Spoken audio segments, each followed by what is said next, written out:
जिस शाम हमें मरी छोड़ना था उसी सुबह जब मैं उठा तो अखरोट के दरख्त पर शहद की मक्खियाँ अजब मुसरत से भिनभिना रही थीं। दरख्तों की पत्तियों पर नन्ही ओस अभी ख्वाबेदा थी और इसमें सूरज की किरणों ने अभी अभी बसेरा किया था, लेकिन छत्ते पर अजब कैफियत तारी थी। कारकुन मक्खियाँ आ जा रही थीं, हर एक मलका के लिए एक खास प्याम ला रही थी। कोई आकर कहती थी, हुजूर मैंने एक बड़ी अच्छी जगह तजवीज़ की है, एक पुराने चिनार के दरख्त में ऊंची सी खो में चलकर बसेरा करें, न आंधी का डर, न बारिश और बिजली का खतरा। दूसरी कारकुन मक्खी कहीं से थकी थकाई आकर बयान कर दी, जनाब यहाँ से 2 मील के फासले पर जंगली फूलों ने आग लगा रखी, हर तरफ गोले लाला और गुलाब के फूलों का अंबार है, हमें ज़्यादा मुशक्कत ना करनी पड़ेगी, आप वहीं चलकर संगे बुनियाद रखें।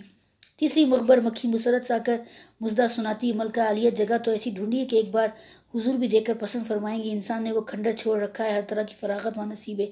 खजूर के दरख्त करीब हैं, बाज़ लोग देहाती पास रहते हैं, खूब फल फूल लगा रखे हैं, आने वाले बच्चों के लिए ज़ख़ीरा जमा करने में ज़रा भी तकलीफ ना होगी। अखरोट के दरख्त पर मक्खियों का छत्ता कूच के नकारों से गूंज रहा था।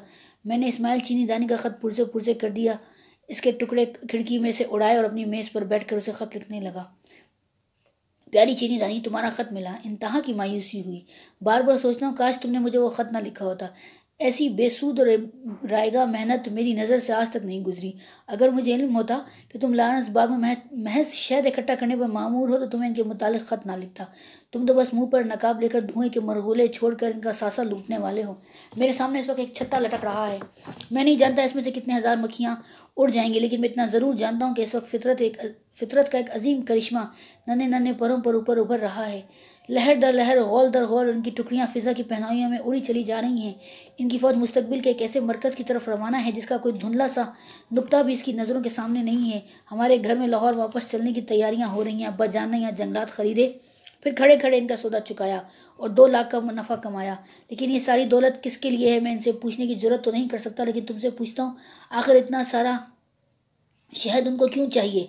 यहाँ से इतनी जल्दी कूच करने की वजह मैं तुम्हें मिलने पर बताऊंगा, लेकिन इतना ज़रूर कह सकता हूँ कि ये वजह मक्खियों के कूच से कुछ ऐसी मुख्तलिफ नहीं, फ़कत इसमें अजमत पैदा नहीं हो सकी जो नन्ही जानों का खासा है।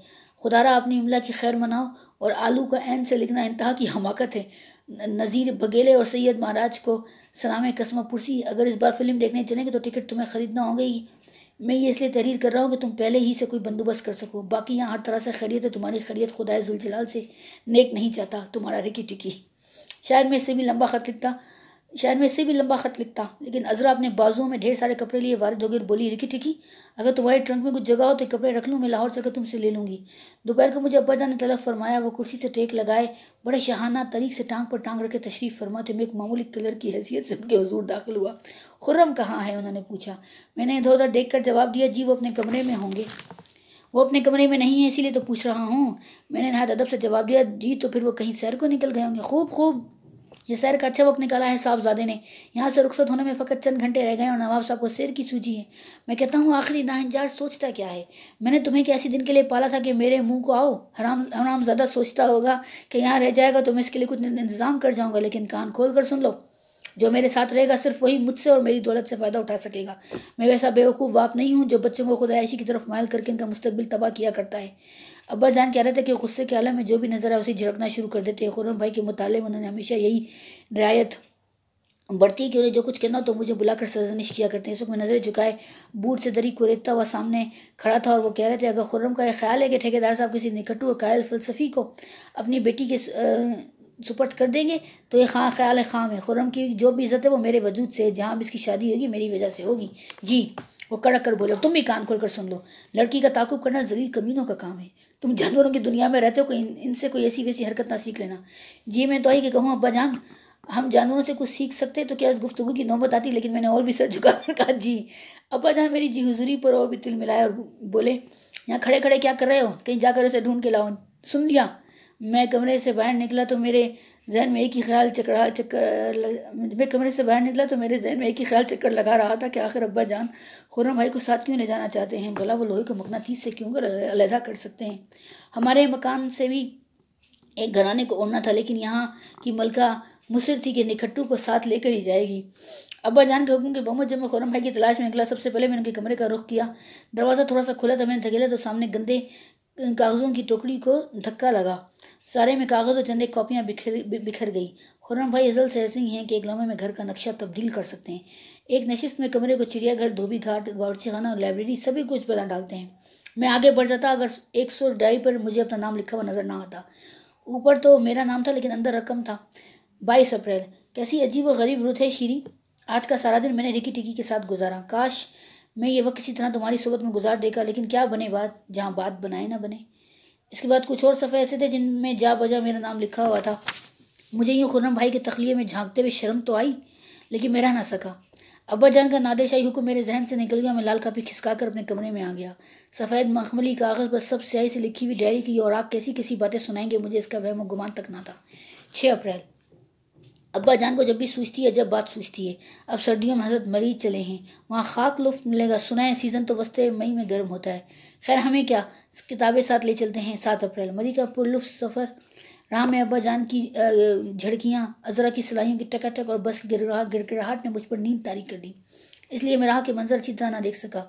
बांसरा गली के मुकाम पर नाशपातियों के बाग में से रिकी टिकी ने जो नाशपाती चुरा कर मुझे दी थी वो निराली थी। इस नोयत का फल लाहौर में नहीं मिलता। 8 अप्रैल। नागा गोश्त का और डायरी दोनों का। 9 अप्रैल। बादा नोशी है बादा पेमाई। 10 अप्रैल। मैं तो समझता था कि मरी खाली है, वहाँ खूबसूरत सूट टाइयाँ किस काम आएंगी, लेकिन मेरा ख्याल गलत निकला। सेम्स के करीब मैंने एक ऐसी आबाद दुनिया देखी कि सहम कर रह गया। दराज का, सेहतमंद और किस कदर खूबसूरत। 11 अप्रैल। काश वो दुनिया माल से निकल कर किसी ऐसी जगह खो जाती कि वे फिर इस फिरदौस से निगाह को ना देख सकता, लेकिन मुझे क्या इल्म था कि उतराई में जो घर है वो उसी का है। काश वो कपड़े वाली आराम कुर्सी में बैठकर पाँव पर क्यूटिक्स लगाने का कसद ना करती तो मैं आराम से बैठा अख्तर शिरानी के शेर पढ़ता रहता है, लेकिन यूँ ना हो सका। धुले बाल, आस्तीनें कोहनियों तक चढ़ी हुई जैसे धूप में मोम का मुजस्मा। मेरा जी चाहता है सूरज सारे के सारा इधर ही फेर दूँ। 12 अप्रैल। शीरी, किस कदर अच्छा नाम है। अगर कल शाम में तुम्हें माल की इस दुकान पर नाम मिलता तो मुझे कभी भी इल्म ना हो सकता कि तुम्हारा नाम शीरी है। भला तुम काउंटर के पास ठिठक क्यों गई थी। लम्हे भर को तो मुझे यूं लगा जैसे अभी तुम मुझे मुखातिब करने वाली हो, लेकिन भला तुम मुझे क्या कहती शीरी। भला तुमको हमारे घर की तरफ रुख करके बैठना ज़रूर है।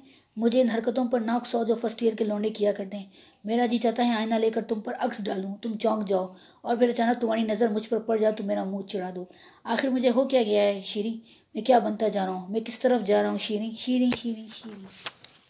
13 अप्रैल। रिकी टिकी तुम्हारे साथ बारिश में खड़ा कुछ इस तरह बातें कर रहा था शीरी कि मेरी सारी जिंदगी इर्द गिर्द की छींटों से धुंधला गई। रिकी टिकी तुम्हें कब से जानता है। ठेकेदार साहब की इकलौती नूरे चश्म जल्द बता दो वरना मेरा कलेजा फट जाएगा। मैं ऐसी गहरी वादियों में उतर जाऊंगा कि फिर अगर तुमने मुझे आवाज़ भी दी तो वो लौट कर तुम्हारे पास ही पहुंच जाएगी। आज मुझे नज़ीरा बुरी तरह याद आ रही है। इसे भी इसी किस्म के वसवसे जीने ना देते होंगे। वो भी इसी तरह सोचती होगी, कहीं की कहीं निकल जाती होगी। नज़ीरा एक शाम मेरे करीब आकर खड़ी हो गई थी। उसकी मोटी मोटी आंखों में आंसू थे। उसने बड़ी दिक्कत से मुझसे पूछा था, छोटे मीर साहब ये बीबी कौन है। कौन सी बीबी, मैंने सवाल किया। ये जो आ जाएंगे जी। ओह, इसमत को पूछती हो, मेरी खालाजाद बहन है। क्यों। ऐसे ही जी। जब नज़ीरा ये पूछ कर चली गई तो मैं देर तक इसकी हमाकत पर हंसता रहा था कि आखिर उसने ये बेवकूफ़ाना सवाल किया ही क्यों। लेकिन मैं किस कदर बेवकूफ़ और अहमक था मैं खूब जानता हूँ। रिकी टिकी इस वक्त सो चुका होगा, लेकिन मैं अपने कमरे में रुक नहीं सकता। बिस्तर की सिलवटें शाहिद हैं कि मैंने सोने की बहुत कोशिश की लेकिन सो ना सका। जब तक मैं सब कुछ जान ना लूँगा या आराम ना करूँगा।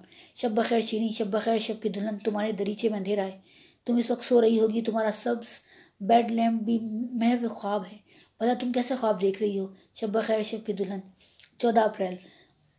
रात में रिकी टिकी से मिलने गया। रात के 11 बज चुके थे लेकिन वो जाग रहा था। जब मैंने उसे छत की तरफ तकते देखा तो मेरा दिल धक से रह गया। मुझे यकीन हो गया कि बारिश में खड़े खड़े वो तुमसे बड़ी राज की बातें कर रहा था।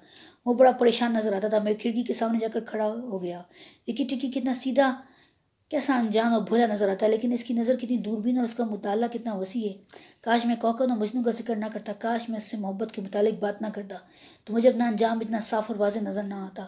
नीले पर्दों में छुपी हुई शीरी इस वक्त सुबह के 6 बजे हैं। हल्की सफेदी बड़ी अंधेरी रात फैली है। तुम फिजा की पहनाइयों में खो जाओ, लेकिन मैं तुम्हारा ताक़ुब करना ना छोड़ूंगा। मैं ये भी जानता हूँ कि कामयाबी हुई भी तो बदनसीबी हम आगोश होगी, अगर नाकामयाबी हुई तो भी तीरा बख्ती और नामुरादी से हमकिनार होना पड़ेगा।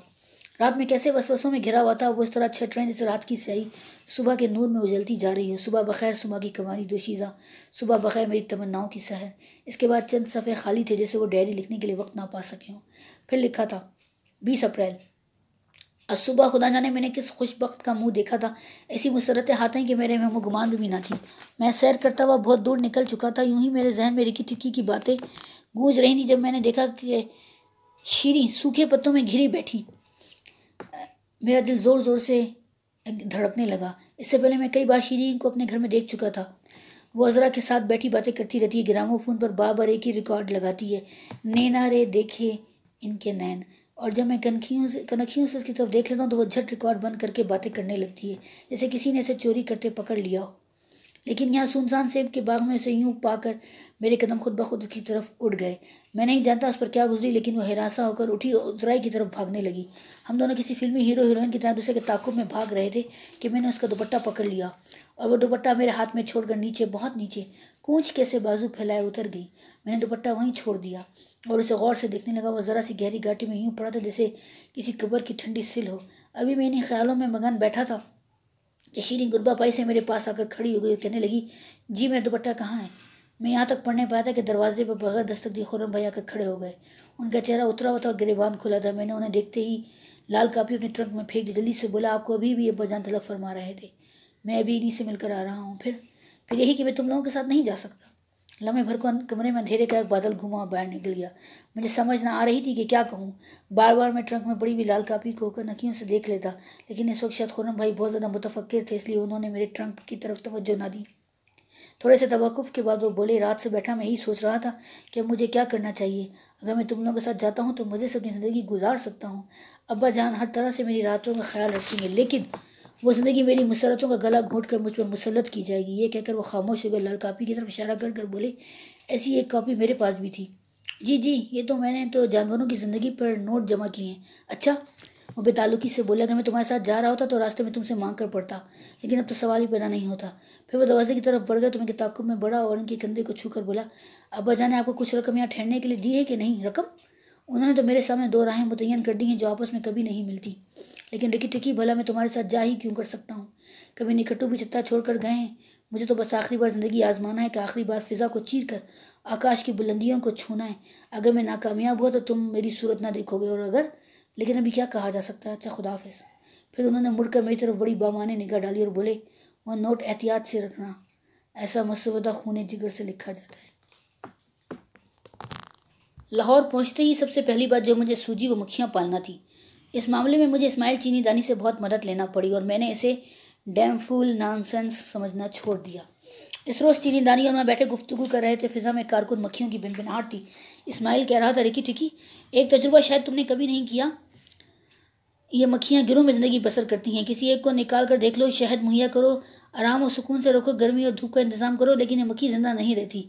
वो अपने साथियों से बिछड़ कर ज़िंदा नहीं रहती। मैंने इतराफ़ करते हुए कहा, वाकई ये तजुर्बा तो मैंने कभी नहीं किया। और कभी छत्ते की रॉयल जेली का तजुर्बा किया है जनाब ने? बड़ी ताकतवर चीज़ होती है, दूसरी किस्म की ताकतवर। चीनी दानी ने आँख मार कर कहा। मैंने जल्दी से बात काट कर कहा, तुम ये थोड़ी सी जेली नज़ीर भगीले के लिए ले आओ। क्यों? चीनी दानी ने पूछा। उसे तोहफा देंगे, मैंने कहा। ओए, भगीले की तो अभी शादी भी नहीं हुई, मैंने हंसकर जवाब दिया। तुम अज़ल से डैम फूल नॉनसेंस आदमी हो भाई। जिस चमगादड़ के साथ वो परसों माल पर फिर रहा था, तुम्हारा क्या ख्याल से घर बच्चे होंगे? अच्छी भली है, ज़रा दुबली है, चीनी दानी बोला। हाँ, दुबली भी है, नाक में भी बोलती है, रंग भी ज़रा स्याही माइल है, और कोता गर्दन और सपाट सीना भी है। चीनी दानी ने बड़े फलसफियाना अंदाज में कहा, तो फिर हमें क्या, निभाना तो ऐसे ही है। अच्छा, तो कल ये सैयद महाराज की मंगेतर में क्यों कीड़े निकाले जा रहे थे? मैंने पूछा। कल थी और आज है। बाखुदा तू बड़ा गज भैंस और बोर किस्म का आदमी है। टिकी टिकी, अच्छा, 6 बजने में 10 मिनट हैं। अगर फिल्म देखने नहीं जाना था तो मुझे क्यों साथ लाया था? मैं इन बदबख्त मक्खियों से आजिज़ आ गया हूँ। लानस में भी भिनभिनाती रहती हैं। तेरे घर में भी सुकून मफकूद हो गया है। अब मैं नज़ीर भगीले के साथ रहा करूँगा। Good bye, tata. चीनी दानी को मैं इसी वादे पर साथ लाया था कि मैं इसे फिल्म दिखाऊंगा। घर पहुंचकर मेरी नीयत बद हो गई और मैं मक्खियों के ध्यान में पड़ गया। हम दोनों जब लॉन से उठकर अंदर गए तो मेरे ताज्जुब की कोई हद ना रही।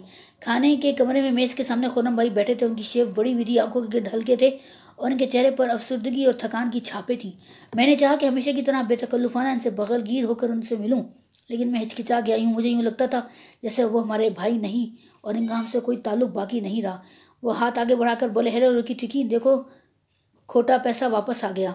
मेरे गले में रूही का फांस अटक गया। मैंने हंसी को अपने ऊपर तारी करके कहा, और शायद आप यहाँ की मतरूक करेंसी से नहीं मिले। ये हैं मेरे दोस्त इस्माइल चीनी दानी, मेरे भाई खुर्रम। इस्माइल चीनी दानी ने मुझे तगोनी से ठोका दिया और आस्ता से बोला, यार तारुफ तो ढंग से कराया कर। मैंने खुर्रम भाई की धंसी हुई आंखों को देखकर मुंह परे कर लिया और कहने लगा, जी ये गद्दी नशीन लोग हैं भाईजान। आज से 4 साल बाद जब इसके अब्बा जान फौत हो जाएंगे तो आप देखेंगे चीनी दानी दाढ़ी रखे तस्बीह हिलाता मसले बयान किया करेगा। मौत की बातें इस कदर आसानी से ना करो रिकी टिकी, ये बात ऐसी नहीं जिसका तमस्खुर उड़ाया जा सके। मैं खामोश हो गया तो चीनी दानी ने माजरत भरे लहजे में कहा, भाईजान हमें इजाज़त दीजिए, फिल्म का आखिरी शो है और हम बामुश्किल तमाम इंटरवल तक पहुंच सकेंगे। खुर्रम भाई जल्दी से उठ खड़े हुए और हाथ बढ़ाकर बोले, भाई इस्माइल तुमसे मिलकर बहुत खुशी हुई, इंशाल्लाह किसी दिन मिल बैठेंगे और खूब बातें होंगी। चीनी दानी चहका, बशर्ते कि यह वाहियात आदमी मौजूद ना हो, क्योंकि इसकी बातें बोरियत की हद से भी गई गुजरी होती हैं। खुर्रम भाई ने फरमाइशी कहका लगाया। हम दोनों बैठ चले आए। मैं नहीं जानता कि इस रोज़ मैंने कौन सी फिल्म देखी, इसके हीरो हीरोइन कौन थे, कहानी कैसी थी।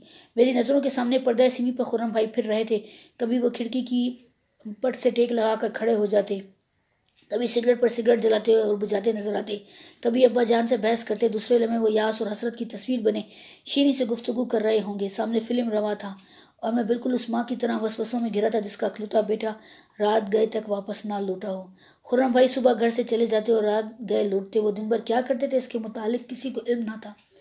अब्बा जान जंगलात बेचकर जो पैसा कमा लाए थे इसे अब बर्फ खाना बनाने की नज़र कर रहे थे। जब से खुर्रम भाई पलट आए थे इनका मेरा ख्याल था कि अब्बा जान के मुस्तकबिल के मुतालिक ज़रूर कोशिश करेंगे, लेकिन अब्बा जान की थ्योरी में कोई फ़र्क ना आया था। एक दिन मैंने अम्मी से बातें करते सुना तो मिलाल से मेरा जी फट गया। वो कह रहे थे, असगरी तुम्हारी औलाद कुछ नहीं कर सकती, एक दीवाना है दूसरा दीवानों से बदतर। खुर्रम नौकरी तलाश करता फिरता है, भला इस नवाबजादे को कौन नौकरी देगा जो 300 रुपये का सूट पहनकर नौकरी तलाश करने निकलता है। अम्मा तिल मिलाकर बोली, तो फिर उन्हें नौकरी की ज़रूरत भी क्या है, आप 500 अपने मैनेजर को देते हैं, इसकी जगह खुर्रम को लगा लीजिए। अब्बा जान देर तक हंसते रहे जैसे अम्मी की तजवीज़ का तमस्खर उड़ा रहे हों। फिर बोले, जी हाँ, और खुर्रम को मैनेजर बनाकर मैं कोड़ी का ना रहूँ। क्यों, क्या खुदा ना खास्ता वो कोई बददियानत शख्स है? बददियानती से बढ़कर एक बीमारी तो साहिल पसंदी और गैर जिम्मेदारी है। तुम्हारी औलाद कुछ करने जोगी नहीं है ज़गरी बेगम, खामखा मुझे मुलजिम समझती हो। इनमें काम करने का मादा होता तो कुछ बनना जाते अब तक। अब्बा जान की गुफ्तगू से मैंने अंदाज़ा लगाया कि खुर्रम भाई नौकरी की तलाश में हैं। बीए फेल के लिए कोई ऐसी नौकरी तलाश करना आसान भी ना थी जो ठेकेदार साहब के जी लगती। खुर्रम भाई जिस चक्कर में आ चुके थे उसे देख देख कर मेरा जी कुड़ता, लेकिन मैं ऐसा कमज़ोर दिल वाक़या हुआ हूँ कि सीधी बात करते हुए मेरी जान जाती। हर शाम इनके कमरे में जाता और बेवकूफ़ाना बातों में वक्त गुजार कर उठाता। वो बैठे हूँ हाँ करते रहते और कभी कभार बड़ी बददिली से हंस भी देते। मैं जब इनका वक्त गंवा कर बाहर निकलता तो मेरा जी चाहता कि अपने आप को कत्ल कर डालूं, लेकिन दोनों बातें ना हो सकी, ना खुर्रम भाई के दुख का मदावा ना मेरा कत्ल। इस शाम में फिर चीनी दानी के साथ एक फिल्म देखकर वापस लौट रहा था कि अजरा मुझे खुर्रम भाई के दरवाजे के सामने नजर आई। इसका चेहरा उतरा हुआ था, पहली मरतबा उसके हाथों में कोई काम ना था। मुझे देखते ही बोली, टिकी टिकी खुर्रम भाई अभी तक नहीं आए हैं, तुम्हें पता है कहाँ गए? पता नहीं, क्या अम्मा को बताकर नहीं गए? नहीं, शाम के वक्त वो घर आए थे लेकिन फिर कहीं चले गए, अभी तक तो नहीं आए, पता नहीं क्या बात है। मैं भी परेशान हो गया। हम दोनों मिलकर खुर्रम भाई के कमरे में गए। हर चीज़ इसी तरह थी, यानी हमेशा की तरह इनका कमरा, बावर्ची खाना, चिड़ियाघर और धोबी घाट नज़र आ रहा था। किसी किस्म की कोई तब्दीली वाक़या ना हुई थी। फिक्र ना करो, अजरा अभी आती होंगी, मैंने अपने आप को तसल्ली देते हुए अजरा से कहा। अम्मा भी सो गई हैं और अब्बा भी नहीं आए और मुझे डर लगता है। मैंने उसके कंधे पर हाथ कर कहा, चलो चलकर सो जाओ, जब खुर्रम भाई आएंगे तो मैं तुम्हें इतला दे दूंगी। नहीं, मैं तो यहीं बैठूंगी तुम्हारे साथ, वो बोली। है ना गधों की सी बातें, चलो उठो। अजरा को मैं से कमरे तक पहुंचाने के हम दोनों पर सुकूत तारी था, जैसे हम दोनों को छुपाने की कोशिश कर रहा हूँ। भला आखिर मैंने हिम्मत करके पूछा, अजरा तुम तो शीरी की सहेली हो, तुम्हें उसके मुतालिक कोई खबर नहीं मिली क्या? 3 खत लिख चुकी हूँ, एक का भी जवाब नहीं मिला। खुदा जाने कहाँ कमर खप गई है। खुदा ना खास्ता, मैंने जल्दी से कहा। अजरा अपने कमरे में घुसने लगी तो चक्कर से उसका पाँव टकराया। वो झल्ला कर बोली, एक तो इस घर की कोई चीज़ ही ठीक नहीं, दरवाजे तक वक्त ऐसे हैं कि टकराए बगैर नहीं रहते। भाई की फिक्र ने अजरा का चेहरा और भी तीखा और सांवला और छोटा सा कर दिया था। मैं उसे छोड़कर लौटा तो अपने कमरे में ना जा सका। मेरे कदम खुद ब खुद खुर्रम भाई के कमरे की तरफ चल दिए। इंतज़ार का वक्त किसी तरह ना करता था। इस तकलीफ दे वक्त को गुजारने के लिए मैं खुर्रम भाई की चीज़ें दुरुस्त करने लगा। पहले मैंने इनकी किताबें कनीने से लगाई, फिर मेज़ पर पड़े हुए कागज़ हटाए, एश ट्रे साफ़ करके रखा, फिर इनका बिस्तर लगाया, तकिए का गुलाफ बदला, सूट और कपड़े तय किए। इतना सारा काम कर चुकने के बाद भी जब खुर्रम भाई ना आए तो मैं सिगरेट सुलगाकर खिड़की में जा खड़ा हुआ। बाहर अंधेरी रात से चादर ओढ़े खड़ी थी। पहली मरतबा मुझे अपने बड़ के दरख्त से डर आने लगा। मुझे यूँ महसूस हुआ जैसे अभी कोई चीज़ इस दरख्त से उतर कर मेरा गला घोंट देगी। इस चीज़ की नोयत क्या होगी, वो जानवर होगा या जिन, ये मैं ना जानता था। मैंने खिड़की बंद कर ली और पंखा छोड़कर बैठ गया। रात रेंगने लगी। मैंने नज़रें सामने के क्लाक पर जमा दी। मिनटों की सुई बरसों में अपनी मुसाफत तय कर रही थी और घंटों की रफ्तार साबित हो चुकी थी। लटके हुए कैलेंडर पर बनी हुई शाही मस्जिद की तस्वीर और भी पुरस्कार और तनहा नजर आती थी। यकलख्त मुझे एहसास हुआ कि कैलेंडर इस कमरे में नया है। खुर्रम भाई के कमरे में कैलेंडर देखकर मैं बड़ा हैरान हुआ और उठकर दीवार के करीब जा पहुंचा। जून के महीने की तमाम तारीखों को काली स्याही से काटा गया तो और 22 तारीख पर सुर्ख स्याही का बड़ा सा दायरा था, जैसे लहू की लकीर खींची हो। मैंने कैलेंडर उलट पुलट कर देखा। बाकी महीनों के सफ़ात गायब थे, सिर्फ जून की तारीखें टंगी हुई थी, जिनमें स्याहपोश 21 दिन 10 बस्ता 22 के हुजूर उस तरह खड़े थे जैसे कैथोलिक राहबात हाथ बांधे दुआ मांग रही हूँ। मैंने कैलेंडर उतार कर अपने पास मेज़ पर रख लिया, लेकिन मैं कर भी क्या सकता था। हर नन्ही बात के सहारे में वक्त को आगे धकेल रहा था और मेरे जी में उम्मीद और बेम की कशमकश हर लम्हा तेज तर होती जा रही थी। फिर किसी ने खिड़की पर दस्तक दी। आस्था मधम 2 उंगलियों की दस्तक में चौंक कर उठ बैठा और जल्दी से खिड़की की तरफ बढ़ता हुआ बोला, आप आ गए खुर्रम भाई। अंधेरी रात में दूर से झींगरों के चिल्लाने की आवाज़ आ रही थी। दस्तक सारे कमरे में क्लाक की टिक टिक बनकर फैल गई थी। मैं खिड़की के पास जाकर खड़ा हो गया। मुझ में इतनी हिम्मत ना थी कि पट खोल कर बाहर झाँकूं। फिर ऐसे कोई चीज़ फिसल कर नीचे गिरी। होले से कदम बचाकर मैं जल्दी से खिड़की खोल दी और ऊंची आवाज़ में बोला, कौन है? बाहर अंधेरा टकर टकर झाँकता रहा। मैंने मेज़ पर से दिया सलाई उठाकर जलाई। इस मदम रोशनी में बड़ का दरख्त और भी मुहीब नजर आने लगा। फिर मैंने देखा बिल्ली खिड़की के साथ उगी हुई बेल से लपकी और बड़ के दरख्त की तरफ चल दी। मैंने खिड़की के किवाड़ बंद कर दी और आकर कुर्सी पर बैठ गया। वक्त किसी तरह काटे न कटता था। मैंने भाईजान की किताबों को टटोला, फिशी शैले की नज़में उठाकर पढ़ने लगा। कुछ इंतज़ार की थकन थी, कुछ पंखे की सीधी बार में पढ़ता पढ़ता ऊँघ गया।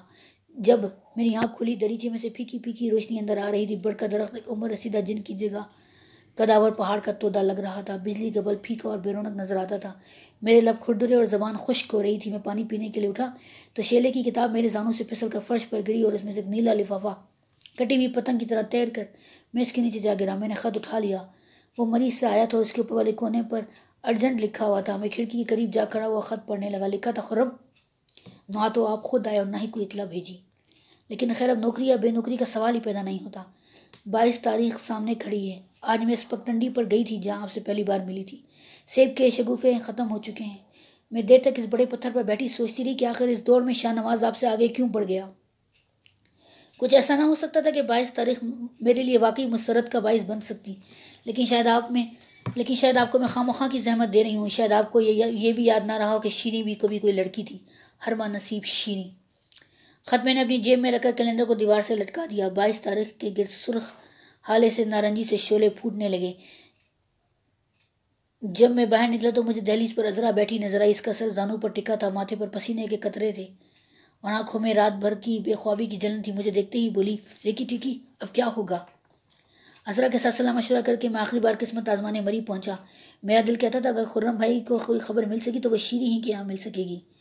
इसके साथ मैं डरता भी था कि अगर वहाँ भी इनका कोई पता न चल सका तो मैं कहाँ जाऊँगा, हम सब कहाँ जाएंगे। सारी राह में इनकी खैरियत की दुआएं मांगता और मिन्नतें मांगता गया, लेकिन मेरे दिल पर यास और नाउमीदी के बादल तैर रहे थे और मेरी आंखों के सामने हद नज़र तक धुआं ही धुआं था। मरी पहुँचकर मैं अब्बा जान की मलकियती कोठी में ना ठहरा, बल्कि एक होटल में जा उतरा। सामान वहीं छोड़कर मैं सीधा शीरी के बंगले की तरफ चला। माल पर हर तरफ रंगीन जिस्म, खूबसूरत चेहरे फैले हुए थे। मैंने उम्मीद की और मोहम सी किरण के साथ हर चेहरे का जायज़ा लेना शुरू किया, लेकिन कहीं भी वो खामोश आंखें, कुशादा कंधे और मध्यम सी चाल नजर ना आई। मैं उस पगडंडी पर हो लिया जो हमारे घर से शीरी के जंगले की तरफ जाती थी और जहाँ एक बार खुर्रम भाई शीरी के ताकुब में भागे थे। वो कुलकारियाँ मारती बहुत दूर निकल गई थी और खुर्रम भाई शिकस्त खोरदा से वापस लौट आए थे। लेकिन आज इस पगडंडी का फासला उठ उठ कर मेरे आगे भागता था और बल खा खा कर कह रहा था, अब वो वापस ना आएंगे। इस मरतबा शिकस्त खोरदा लोग घर को ना लौटेंगे। शीरी का घर बंद था। शीशे वाले दरवाजे और खिड़कियां बंद थीं। लोहे का फाटक बंद था और कोठी को जाने वाली कुशादा राह पर पत्थरों की दीवार चुनी हुई थी। मैंने फाटक पर से झांक कर देखा, हर चीज़ खामोश थी और ऊंचे ऊंचे दरख्तों की हिलती हुई शाखों से भी कोई आवाज़ ना आती थी। एक झाड़ी के पीछे मुझे कोई चीज़ हिलती हुई दिखाई दी। खारदार सूखी शाखों के पीछे इसके बगीरे की सी आंखें चमक रही थी। मुझे देखकर वो चीज़ एकदम उठ खड़ी हुई और मैंने गेट की सलाखों को मुट्ठियों में पकड़कर जोर जोर से हिलाते हुए कहा, माली माली। माली आस्ता आस्ता मेरी तरफ बढ़ा। अजरा बीबी और दूसरे लोग कहाँ हैं? वो तो लाहौर में ही हैं, मैंने आस्तगी से कहा। शीरी बीबी कहाँ हैं? मैंने दोबारा पूछा। आपके लाहौर में, माली ने जवाब दिया। 22 को इनकी शादी हो गई। यहाँ सभी आप लोगों को याद करते रहे। छोटे मीर साहब भी एक दिन लेट पहुँचे। खुर्रम भाई, मैंने बामुश्किल कहा। हाँ जी, वो 23 की शाम को यहाँ पहुँचे तो मैंने कहा, बाबू जी, बहनों की शादी पर कोई इस तरह से पहुँचा करता है। मैंने मुंह फेर कर कहा, हमें वक्त पर इतला ही ना मिल सकी। फिर मैं आहिस्ता आहिस्ता चलने लगा और जब फाटक मेरी पुश्त से दूर होने लगा तो मैंने पलट कर पूछा, खुर्रम भाई का कुछ पता है माली? वो तो जी यहाँ से इसी वक्त चले गए थे। माली ने हाँक लगाई, पता नहीं माल वाले होटल में, तराई के किसी होटल में, कोठी तो वैसे ही बंद है। मैं 3 दिन मरी में ठहरा और 3 दिनों में मैंने मरी का एक होटल और एक कोना छान मारा, लेकिन खुर्रम भाई का कुछ पता ना चला। वो अक्सर वादी में कब्रिस्तान की तरफ उतर जाया करते थे और मुझे बताया करते थे कि वहाँ जंगली फूलों का एक तख्ता है जिसके इर्द गिर्द दीवारों के वो अक्सर वादी में कब्रिस्तान की तरफ उतर जाया करते थे। मुझे बताया करते थे कि वहाँ जंगली फूलों का एक तख्ता है जिसके इर्द गिर्द देवदारों के पहरे खड़े हैं। मैं ज़िंदगी के आखिरी लम्हात गुजारने इस वादी में उतर जाऊँगा और तख्ता गुल पर हमेशा हमेशा के लिए सो जाऊँगा। सदियों तक देवदार मेरी और मेरे बिस्तर की हिफाजत करते रहेंगे। सुनते हैं रिकी टिकी, जंगली फूलों में ऐसा मादा होता है कि लाशें हनूत हो जाती हैं और जानवर भी उन्हें मुंह नहीं लगा सकते। मैंने मरी का कोना कोना छान मारा, लेकिन तख्ता गुल की तरफ उतरने का मुझे हौसला ना हुआ। कल हम सब शीरीं के घर गए थे। अम्मा इसके नौमौलूद बच्चे को गोद में डालकर अंगिश्त शहादत के सवालिया निशान से उसके होंठ दबा दबा कर उसे हंसाने की कोशिश करती रही, लेकिन वह हंसा नहीं। शीरी अपने खड़े घुटनों पर फूलों वाली रजाई डालकर उस पर अपना माथा टिकाए खामोश बैठी रही। उसने हमसे कोई बात न की, अजरा से भी ना बोली। हम भी इसी तरह खामोश बैठे रहे। इतने में शाहनवाज के भतीजे भागे भागे अंदर आए और अपनी अपनी छड़ियाँ शीरी के बिस्तर पर मारते हुए बोले, चच्ची जान, बावर्ची खाने के पीछे आम के पेड़ पर शहद की मक्खियों का इतना बड़ा छत्ता लगा, इतना बड़ा। दोनों ने छड़ियाँ फेंक कर अपने अपने बाजू फैलाने शुरू किए और उन्हें अपने सीने से पीछे तक फैलाते गए। चच्ची जान, दोनों ने मिलकर शीरी को झंझोड़ा। शीरी ने घुटनों से सर उठाया और होले से कहा, अच्छा। लड़के बाहर भाग गए और कमरे में इतनी खामोशी छा गई जैसे मोम की गलियां खाली हो गई हों। नावल का अख्तिताम। इंशाल्लाह नावल पर तबसरे के लिए व्लॉग जल्दी।